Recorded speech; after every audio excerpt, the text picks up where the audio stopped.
كانوا قليلا من الليل ما يهجعون وبالأسحار هم يستغفرون كانوا قليلا من الليل ما يهجعون. جو انسان اللہ کا ذکر کثرت کے ساتھ کرتا ہے، اس ذکر کی اس کے دل میں تاثیر ہوتی ہے. ہر چیز کی تاثیر ہے. آگ کی تاثیر چیز کو گرم کر دینا، برف کی تاثیر چیز کو ٹھنڈا کر دینا. اسی طرح ذکر کی بھی تاثیر ہے، اور وہ یہ ہے کہ دل کو اللہ کی محبت سے بھر دینا.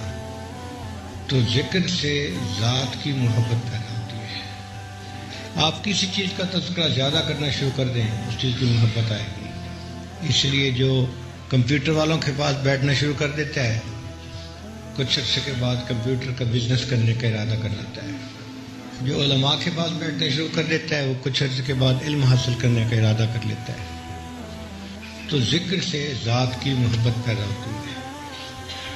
اب شریعت کا حسن دیکھو کہ شریعت نے کہا کہ عورت اپنے خاوند کے سامنے کسی غیر عورت کے حسن کا تذکرہ نہ کرے، اس لیے کہ ہو سکتا ہے تذکرہ سے اس کی طرف میلان پیدا ہو جائے. کتنی پیاری شریعت ہے ہماری. جو بندہ کثرت سے اللہ کا ذکر کرتا ہے، اس کے دل میں اللہ تعالیٰ کی محبت زیادہ آتی ہے، مضبوط آ جاتی ہے.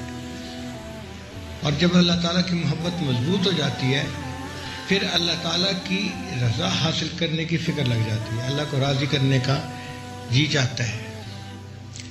محبت کی وجہ سے ماں بچے کو ہر وقت اپنے پاس رکھتی ہے، اس کا ہر کام کرنا اپنے لیے خوشی سمجھتی ہے. اسی طرح جو ذاکر اللہ تعالیٰ کا ذکر کثرت کے ساتھ کرتا ہے اور اس کے دل میں اللہ کی محبت کثرت کے ساتھ آ جاتی ہے، اس کا بھی اللہ کے پاس وقت گزارنے کو دل چاہتا ہے. اور اللہ کے ساتھ وقت گزارنا، ذکر مراقبہ کرنا، نماز پڑھنا، تلاوت کرنا. چنانچہ جو بندہ قرآن پاک پڑھتا ہے، ایسے ہے جیسے وہ اللہ کے ساتھ ہم کلامی کر رہا ہے. حدیث پاک سے ثابت ہے. بندہ پڑھتا ہے الحمدللہ رب العالمین، اللہ تعالیٰ فرماتے ہیں حمدنی عبدی، میرے بندے نے میری حمد بیان کی. ہم کلامی ہوئی نا، سوال ادھر سے بات ہو رہی ہے، ادھر سے جواب مل رہا ہے. پھر جو بندہ اللہ تعالیٰ کے ذکر میں بیٹھتا ہے تو اللہ تعالیٰ فرماتے ہیں کہ میں اس کے پاس ہوتا ہوں، میں اس کا ہم جلیس ہوتا ہوں. انا جلیس مع من ذکرنی، جو میرا ذکر کرتا ہے میں اس کا ہم جلیس ہوتا ہوں. تو ذکر میں بیٹھنا اللہ کے پاس بیٹھنے کی معنی ہے. قرآن پاک پڑھنا اللہ سے باتیں کرنے کی معنی ہے. نماز پڑھنا اللہ کے دیدار کی. كانوا قليلا من الليل ما يهجعون